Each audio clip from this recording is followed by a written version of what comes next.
My God, yes, it is another episode. And with another episode, you must know now that we have some sponsors we'd like to cover for today. One of them being Exter, my favorite wallet company that happens to provide many types of accessories, like my favorite duffel bag. If you haven't seen that, go ahead and check it out on YouTube. We have an advertisement for that. You can save a lot of money. I don't want to say a lot of money, but you can save some money if you're interested in the product. Get it for free. Yeah, they make, what kind of products do they make? Ooh, my favorite Costco holder. I'm just kidding. Is that a subtle flex? It is a subtle flex because I have the executive membership, but it's cool.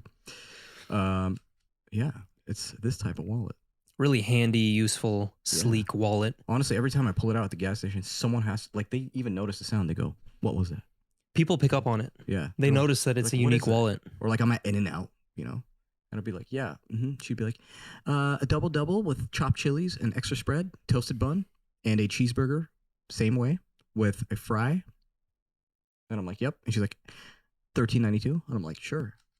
You know what I'm saying? They always look like, oh, damn. Oh, baby. Can't wait to see that card. But then it's just a Capital One card. Pretty sick. So if you want to save money, use code 2am on extra.com. And then if you also want to use code 2am for our other two sponsors. Which are? Vital Red Light, the premier red light therapy device company out there. Basically, if you want to get better sleep, more energy, you want to improve your mitochondria for better health, both in the short and the long term, get yourself a panel. It'll last you a long time. Use code 2am for, I believe, 15% off. 15% off? I believe so. I don't remember the numbers here. But you'll save some money. Yes. Essentially, what I like about the Vital Red Light is every time I feel dead tired when I get home from work, whatever it is, it's mostly mental, right? You'll be surprised how much work it does on you to properly heal you and bring you back to base. 20 minutes, you sit in this and bathe. My favorite thing to do is to just put your phone away. Don't do anything that's like, like watch a TV show or anything besides, if you want, read. And read out of a paper book. That's it. Other than that, I would either close my eyes and just kind of like meditate in a sense and just take in the heat of it. And it really, really helps you go back to base and be ready fully to either take on another activity or go to sleep. You have the Elite too, which is really powerful. Yeah. And then our last sponsor, I also have another one that we want to mention after this. Oh, this was going to be a spicy new one that everybody's going to love, and it's something new in the industry. But go ahead. One of our last sponsors is Portal, best sleep supplement company out there. Agreed. With 4 of the most scientifically backed ingredients for amazing sleep, no insomnia, no getting up to pee. You sleep throughout the night, and then you wake up fully refreshed. Yep, and for the most part, you can remember your vivid-ass dreams. So, and then, last but not least, not an official sponsor yet, but we've been in the works, in the talks with... And it's just for you guys. Yes, and this is Rare Bird Coffee. Now, what makes this coffee so special is that it's paraxanthine coffee. And paraxanthine is actually a byproduct of caffeine. But you don't experience the jitters. It doesn't keep you up at night. And it comes with a host of other benefits, including potentially lowering blood pressure, believe it or not. Ooh. Ooh. We like that. So if you hate anxiety, if you hate worries, and if you hate jitters and insomnia, it's the perfect coffee blend. No code yet, no link for that, but like I said, we're in talks right now. Yeah, hopefully by next week. But anyway, without further ado, let's get the hell into it. I don't know what I want to talk about. All right, this has been... No, I'm just kidding. Goodbye. No. Today's conversation, I think, is going to be about credit utilization and the way this country works. We can talk about this. Okay. Sometimes I do feel like a credit score that is just walking around this earth. And I don't know if that's a good thing or a bad thing. I'm very neutral about it. But but here's the thing. I now meet people that are in their mid-20s that have gotten their first credit card. And I go, wow, that is so bad. That is terrible. I agree. I think you should be getting it earlier, but you have to educate yourself on these things. Yeah. But that's what started contradicting my own thoughts. I'm like, nah, dude, credit is bad. Like we shouldn't live off credit. But then you realize that this whole country lives and basically operates off of it. You want a fancy car? Well, you better believe that they're going to check your credit. Mm-hmm.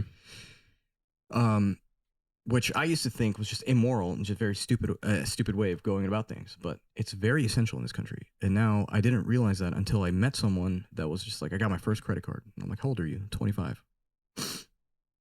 I'm sorry. What? I know it's kind of funny to me, but I honestly believe these days that might be a net positive. yeah, it made me feel like they're so behind. I can't trust this individual.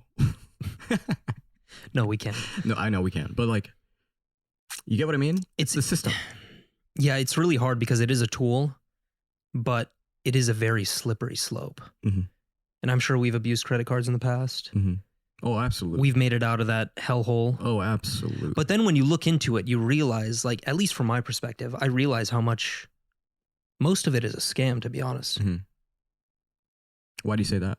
Why is it a scam? Bro, I've seen my credit score go up when I've had horrendous credit utilization. Yeah. It's gone up. For what reason? It is a game. It is a game that you can actually practice. It's kind of like going to flight school. Okay, you know how there's like, once you get in there to learn all the code of granting access and landing and all this stuff, right? There's plenty of it. Then you get into the controls of the whole operation. And there's many knobs and little things that you need to know to tweak. And that's exactly how I see credit and credit scores. It's a bunch of tweaking and a bunch of knobs that you have to be fulfilling 24/7 for it to have its worth, I guess. So what I've realized is having a 760 credit score, okay, which is not uncommon. And it's in fact medium high, I guess. I mean, that's pretty high. Yeah. 760, 720, whatever. As long as you're above, I would say 680, you know. Sure. Great. I've met some individuals where like, you know, they're at 680 and they're paying on time and everything, right? And they don't realize there's more to it than that. Okay. It's stretch of history, open accounts. How many big loans do you have? Like, what is the furthest you've gone with it? Do you make payments on time? Yeah. Not even on time. How many times a month? And how many days before the due date? Like, it's lit. Oh, really? That plays a role? That plays a role. So if I make multiple payments before the due date, but I still miss my due date payment. No, if you make it before, your due date goes back to the next month. Okay. As long as you pay that, whatever the minimum debt was. Interesting. You get what I mean? Yeah. But there's even dates. There's specific dates before your due date in number of days where if you pay twice a month, I forgot what it is. I think it's like 15 days before your due date. Then you get some sort of incentive. Yeah. It clocks in. It's whoever's reporting to the credit bureaus. That's where the real magic is. And that's what's crazy is that you have a 760 credit score and then someone else would have a 760 credit score. Okay. More so your history and how many open loans and how big and large they are and how often you make payments makes a stronger 760 than just a 760. Yeah, because there's multiple factors at play. Exactly. I don't know, man. I'm really torn on the entire system of credit because there's a part of me that thinks it's really immoral, the fact that you're charging people interest on top of a balance that they're carrying. But then again, you have to take the like responsibility route where, okay, you use this card, you might not have educated yourself on it, but there are consequences to using it and then not paying it off. Yeah. And that's why I think having a credit card, if you want to, you should avoid interest. And obviously you treat it as the same equal amount of sums that you already have in cash form. So like, obviously with the tough life of, you know, trying to make payments on time, and I'm talking about like to bills like rent, utility, necessities and whatnot. Sometimes, for the most part, the way everybody lives here is paycheck to paycheck. And therefore, you actually are living above your means of what you actually carry, right? So you hope that time kind of syncs up to the point of where you affordability, I would say, based off of your savings, right? But then you realize you don't use your savings to I don't know, put you ahead, I guess. I can see that. So like, let's just say you make, I don't know, $5K a month, very average. And your total bills at the end of the month is $6,300. Where are you getting that extra $1,300? You technically don't have it. So unless you set yourself up a year and a half in advance, 2 years in advance, a savings account that is going to take care of that $1,300 every single month for the year, because you only make $5,000, then you're going to be using credit cards. Like that's kind of like a credit card thing that I talk about. When you purchase things on credit cards, you actually are purchasing more than what you can afford, for the most part. Typically, yeah. Which is why you're paying interest. Yeah.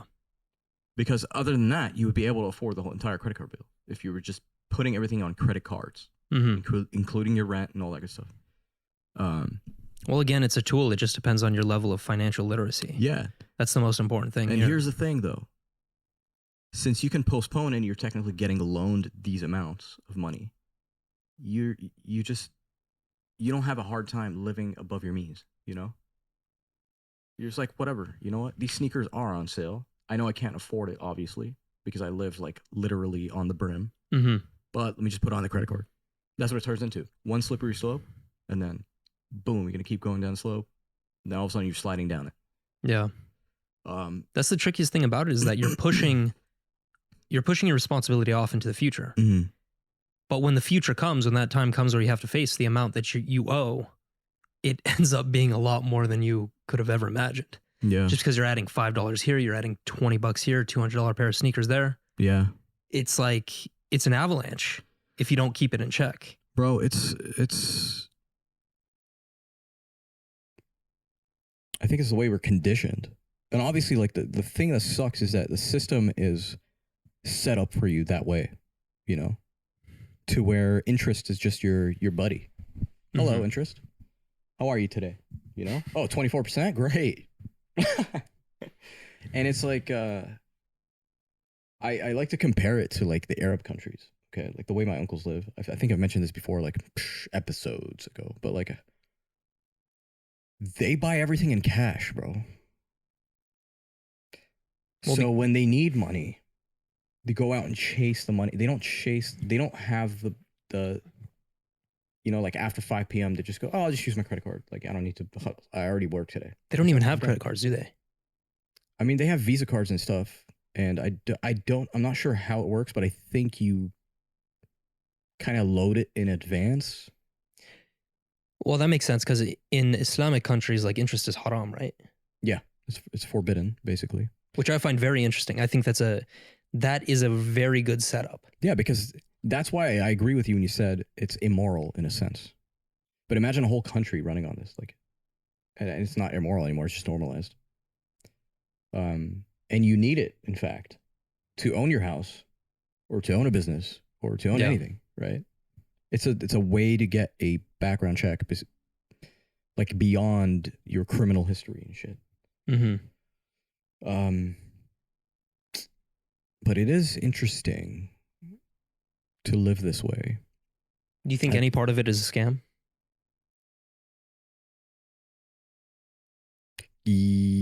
I do feel like it's scammy. I'll tell you why. Have you ever called your credit card company and be like, yeah, I don't agree with this, and then they just take it off? Oh, that's a common practice. A lot of people don't implement. I do that all the time. Yeah. So like, you're like, okay, why did I get charges in the first place if it's that easy to just remove? Yeah, well, because they want to make more money. And then think about the dispute process, okay? You can rack $60K on a credit card or something. Let's just say you got approved for that somehow. And I don't know, like you just stop paying, right? And then it goes to collections. And then the collection agency's like, you need to pay us now. We'll even give you a discount, whatever, okay? And that debt is just sitting there. They bought it from whatever credit card company. And you're like, nope, I don't own that. I've never owned that. I don't even know what the hell that is. And they'd be like, well, it is your name. And they'd be like, oh, okay, prove it. So then they'll come back to you and be like, is this you? And it'd be like a black and white photo of your ID, right? You'd be like, no, that's not me. Why? Because the system says that the ID photocopy needs to be in color for it to be valid. So you go, no, that is not me. This is fraudulent. Is that a real thing? I swear to God, dude. Holy shit. I swear to God. Okay. Okay. They'd be like, you can claim it as not yours, even though you know deep down it is yours and you're lying to them. Okay. And they'd be like, okay, so what you send is a letter that informs them that this is not me. This is a fraudulent account that was opened under my social security number using my name as identity theft. They'd be like, oh, okay, we apologize for this. Give us 30 days. Okay. 30 days. If they don't respond, they have to automatically, by law, remove it. Oh, wow. So when you think of the national debt. I was actually going to bring that up. It's just, I mean, what are we at? Like 23 trillion? Yeah. More, I think, at this point. Like that is never going to be paid back. And I hope people realize that. Like it's a fictitious number that continues to rack up by the second. Yeah. And you can go to the national debt calculator and watch it rack up. Mm-hmm. It shows the different charts of where it's coming from and all that. That's part of the reason why I think it's like... It's nuts. That's why it's like scammy. Yeah, it is scammy. You get what I mean? Like you look at the loopholes and you're just like, what? But I don't want to say that from the perspective of like a victim. No, not at all. You have to take responsibility and understand how to use these just things that I've seen, witnessed, heard of, you know, and just like looking up these things, the laws, like of what actually happens with this crap. But it did take me a while to like realize or learn credit in general, you know, how to do it and how to do it properly, not use certain credit cards for certain things and like all that stuff, you know, just because you have... It's really hard as a human being to see availability of money, right? They're just throwing it at you. Let's just say you have 11 cards. Some people have 20, 40 accounts open, right? Different cards, different amounts. Okay. You look at it and you're like, oh, it's free money, right? It's really hard as a human being to see a numerical value and go, that isn't free. Like, that isn't free money. No, it just looks like it's available to you. So let me just use it. Yeah. Right. And as everybody knows that lives in the real world, your life goes through ups and downs and mediums and everything, right? So if you have open availability with all this crap, you sure as hell are not going to be able to pay every once in a while, you know, especially if you live in a certain standard. So let's just say you got accustomed to, you know, your Twitter job salary and, you know, your credit utilization goes up because you're making more money, right? Mm-hmm. Now you start slacking and you're just like, you know what, let me just have more cash on me. So let me just pay minimums. And now you're paying a little bit of interest here, $6, $7, $17, $20. Depending on your balance. Yeah, depending on your balance, of course. Right? Because it's all percentage. And then it racks up and then all of a sudden Elon took over and then fires you. And now you're sitting at no income and you just have like whatever you've saved up, hopefully if you've saved up, or whatever's in your checking account, right? Do you think you're going to pay these credit card companies? No. No, you're going to be like, nope. If you get really desperate, you're just going to file for bankruptcy. Exactly. And that's super desperate.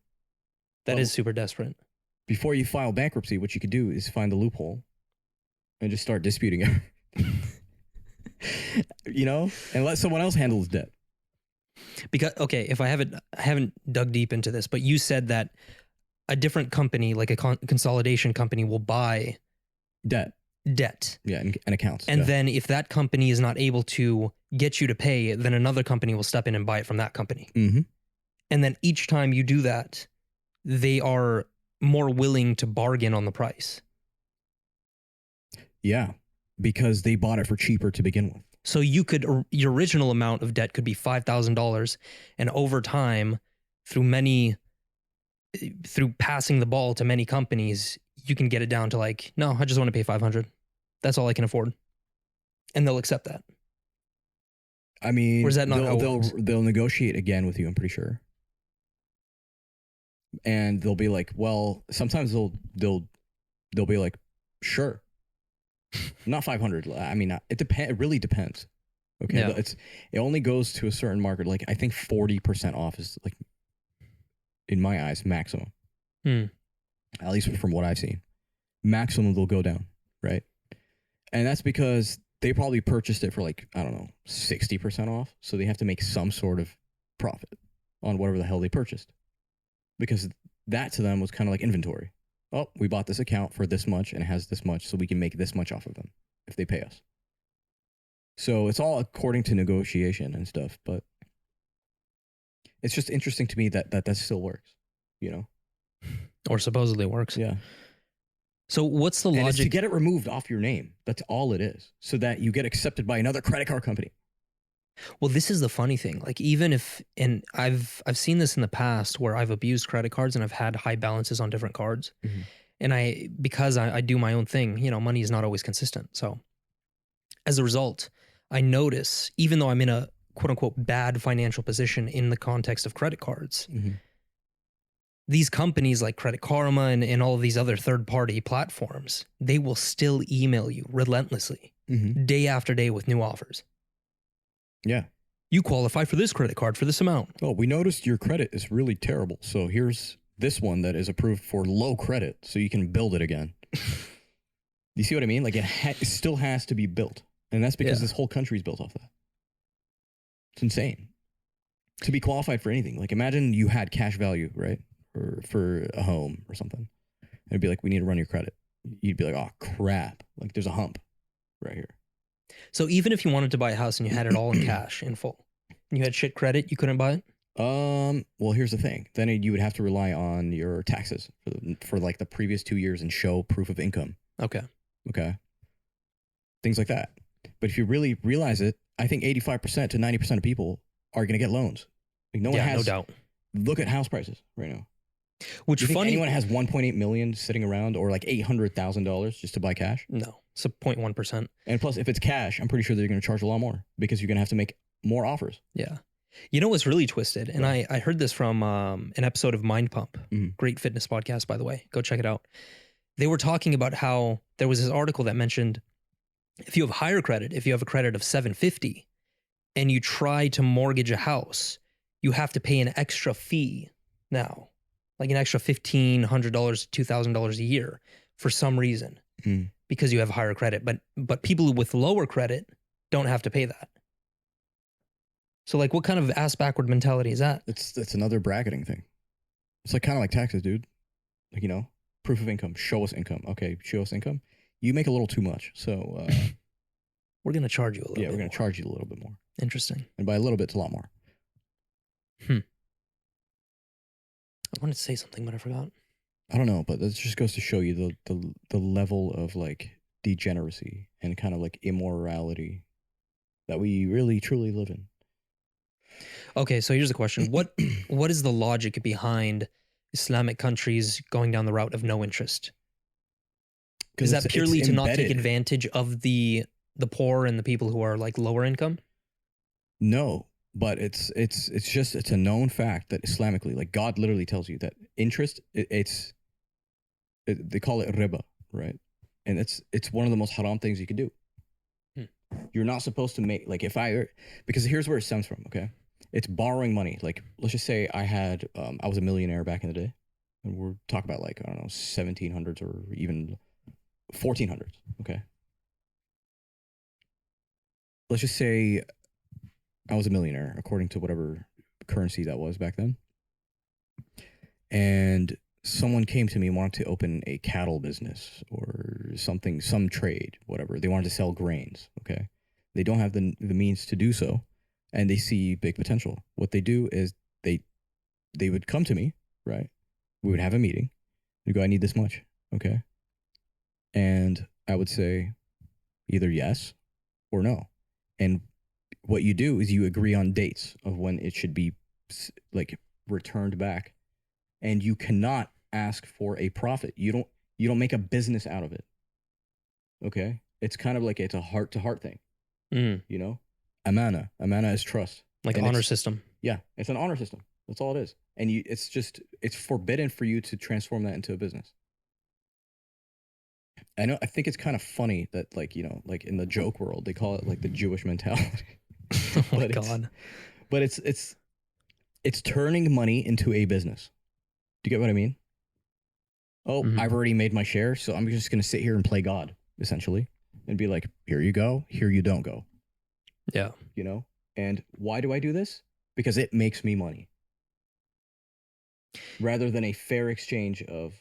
In other words, there's more incentive to be greedy. Exactly. Okay. You see where that rabbit hole goes right down to greed. Yeah. And greed is one of the characteristics that basically sends you to hell. One of the 7 deadly sins. Yep. And then it's one of the things that also makes you characterized as a hypocrite or whatever the case is, right? You might see it as like as a human being, okay? You might see it as not so wrong because we have our own brains to think. We just look at it as, oh, this is quite genius, actually. I just sit on my ass and give people money that I've made with my own hard work and make profit on that. Mm. Oh, your business is succeeding? All right, you owe me 20% of that now. Sounds like JP Morgan. Chasing that money. Chasing that money. You get me? I think look, it's not just Muslims that hate it or like, disagree with it. Everyone that goes into a dip and into a hole and it gets deeper and deeper, you start hating banks and you know them for what they are, right? They're charging fees left and right for using this service that's essentially free, but it's not, Yeah, the modern banking system is just completely shit. I mean, for us, it works pretty well in a first world country, but like what it's based on is really flawed. And if you work for big companies, you best believe that you get incentives out of direct deposit. What does direct deposit do? It goes to a digital account using your routing and account number. So it's all wired together. Yeah. So there's like it's automatically like you're withheld. No escaping that. And it like to me, it's not that I disagree or agree with it. It's just super interesting that it's just absolutely necessary for you to live life here in the West, at least. What people call the Matrix. Yep. Some people. I can see how you can develop this sense of powerlessness with this system, because if you want to step away from the conventional financial banking system, what are your options? You have crypto, and that's just become, it's just all over the place right now. So you can't really rely on that. So where do you go? Yeah, because it's not done yet. It's not really, I wouldn't say secure, but it's not, but secured as a absolute system yet, that goes hand in hand or like follows the path of banking. Like everybody's using it. Yeah. It's hard to sell tech to, especially elders, I would say. Like that. But yeah, I mean, I would love to own some Bitcoin and just start using that. I see it happening. And I think about this a lot, right? I think the US money, the currency, the US dollar is backed by too much oil. And that's the last string attached to it. Because there's a lot of talks around the world where they're saying like, dude, if we just cut oil supply to the United States, the US dollar would no longer be number one around the world. It won't be the most used thing. Why not? Why not?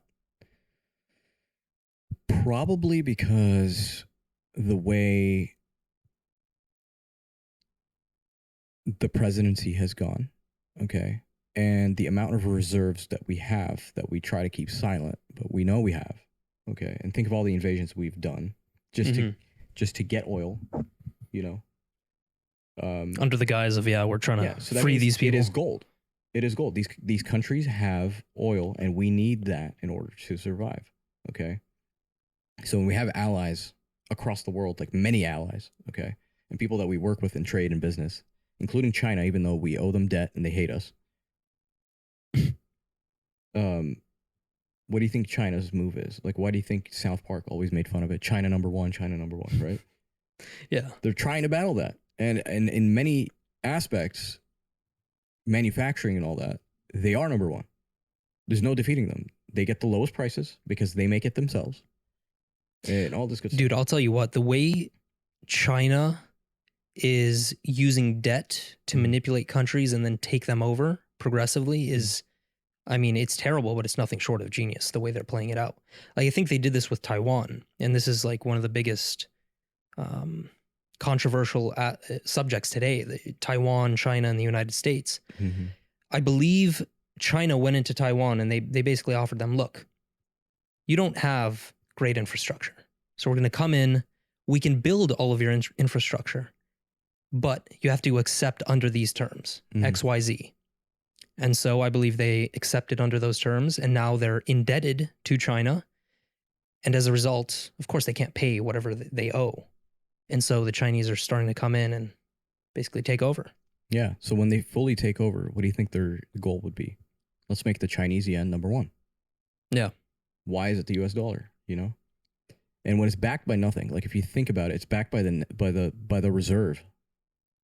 We just keep printing money. When that happens, there's too much money and cash flow going around that just is backed by nothing, so it diminishes its value. That's the scary thing. Because then imagine working this hard, right? And you have all your belongings in US dollar. And then it suddenly crashes. What is going to happen? This is the same thing with Lebanon right now. Or Egypt, or whatever the case is. Yeah. Whatever those countries are. Venezuela. Dude. Like, imagine, one day, millions mean a lot. Suddenly, millions mean nothing. And it's just like, that's your own currency. So that's when Bitcoin comes in. And it's like, imagine having Bitcoin. That value stays the same, and the US dollar just dips. And then you're like, thank God I have 80% of my shares in Bitcoin.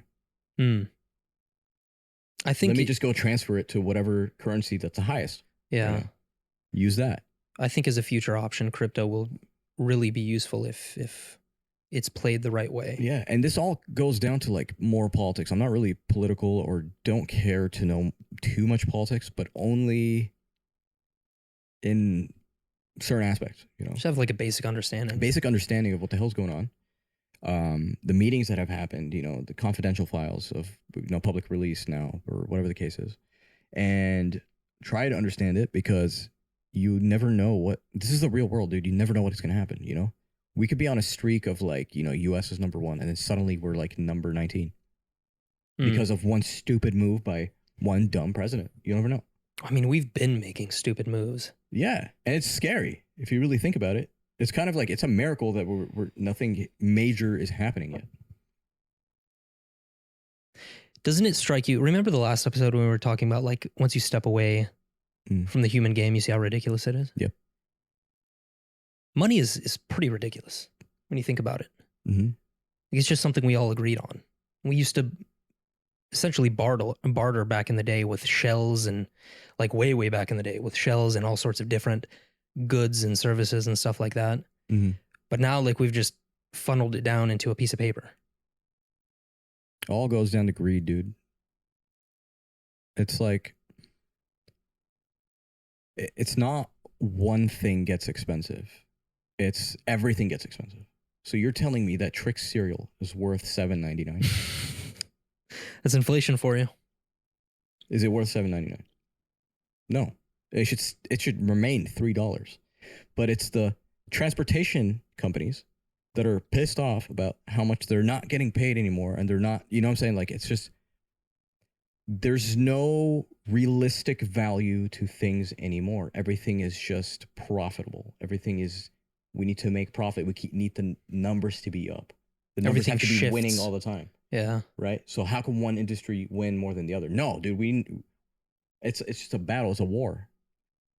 It's an internal war between companies. And who's the biggest supporter of companies and corporations and monopolies? The government. Yeah, that's true. Okay. And the last thing that they will ever, or like the first thing that they will never let go of, and never let it go down, is real estate, land. Because all their money is in land. Which begs think of the National or the California Relief Act, or whatever, I forgot what it was called. I think it's called the Relief Act.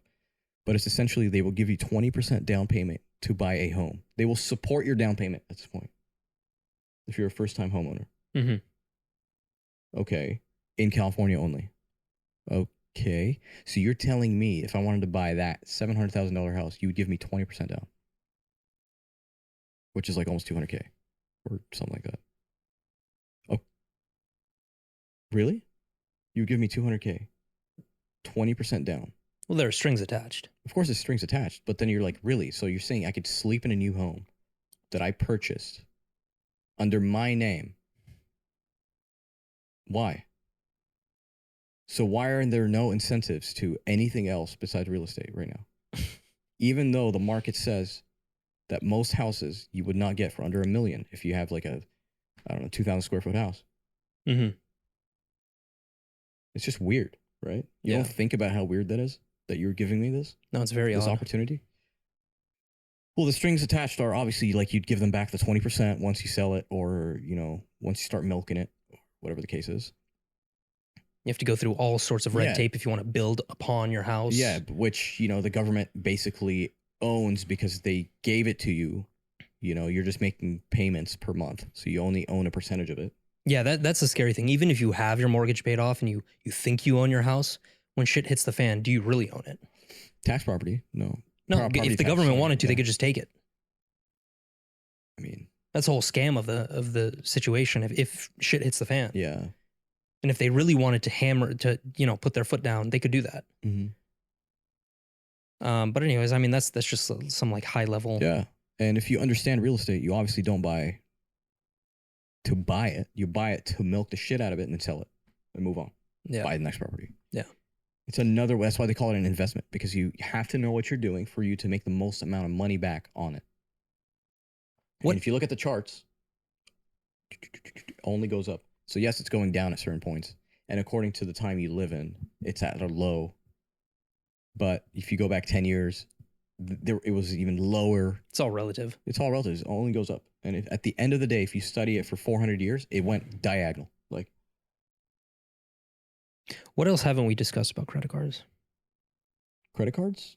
I don't know. It's just, I'm just kind of having like a, I don't know if it's a rant, but it's just more like there's a real side to these things. But I think it's just like we get caught up in our own image, the things we want, you know, like I'm talking about like accessories, shoes, posters, the new fridge that has a TV in it, you know. Just fucking TV in the fridge. You know, my washer and dryer, they're making a sound. Do they work? Yes, they do, but they're making a sound, so we need new ones. You know, like everything's on credit, everything's financed, like everything's, and we put ourselves in this and it becomes so normal that, and you don't realize that one day, as much as you made money like this, or it took you time, it can leave like that. And that's either to your currency being demolished, it's either to you losing things like your job and whatever. There's just that hits, bro, because if you look at the news around the world, man, you never know when a war breaks out, and then you just like suddenly people's, like a rocket hits someone's family's home, and then all of a sudden they don't have a home, you know? It's like someone's life can change instantly, and it's weird. Someone told me this the other day, but I was like, did you notice how many cars are out on the freeways? Like, when did that happen? There's so many cars, there's so many people. And he's like, yeah, that's what happens. When there's debt, you see more cars. And I'm like, he didn't tell me why, but I've been trying really hard to think about it. And it's like, why is that? When there is more debt, you have more cars. Yeah, because people are just... The only thing I could think of was that going to work, especially in California, you need to drive everywhere. Public transport would take you 3-4 hours just to get to one location, when that means you're going to sacrifice sleep, you're going to sacrifice something. And you need a car. Mm-hmm. So what do? Dun, dun, dun, dun, pull out a loan. Pull out a loan. Get a car that you cannot afford, even if it's like $10,000, $8,000, $7,000. You get a loan. Just, you know, like imagine you worked Pizza Hut, okay? And the only one that was hiring, and I know people like this, man.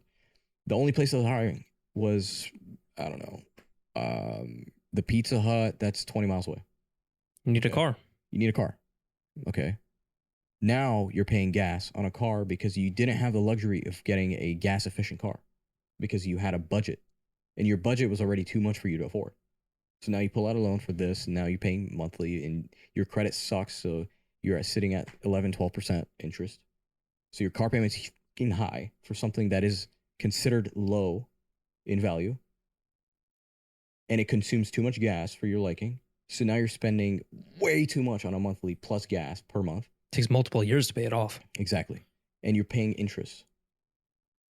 Okay, now you can't afford the gas either because you're not getting paid enough at work. So I swear. So you come back and you're putting all your gas on credit cards, and they have more interest. Like, you're stuck in a loop, dude. That's what you mean by, in a lot of countries, you feel like you're in a prison. Yeah. That's what you mean. That's how most people feel. Because they don't see the way out. First of all, their income is not high enough because they haven't developed the right skills according to their personality. Usually, most people are just in a normal 9-to-5 job, earning a typical salary. And as a result, I think a lot of people feel helpless. I would argue that most people are in places where it's not even 9 to 5. It's different schedules on different days. Okay, so that's already messing your rhythm. Different schedules on different days. And when the company needs to, they cut hours. So some days they're only working 3-4 hours. Some days they only get to cover a shift. Yeah. That's hell on earth, dude. And that's another thing. It's just like, this is why I support school in some way. Because it's some people, that's all you know how to do. Like, if you come from the retail world of, like, you only have a high school diploma and you're just trying to make it, like, you just want to live. Okay. Everything is so expensive.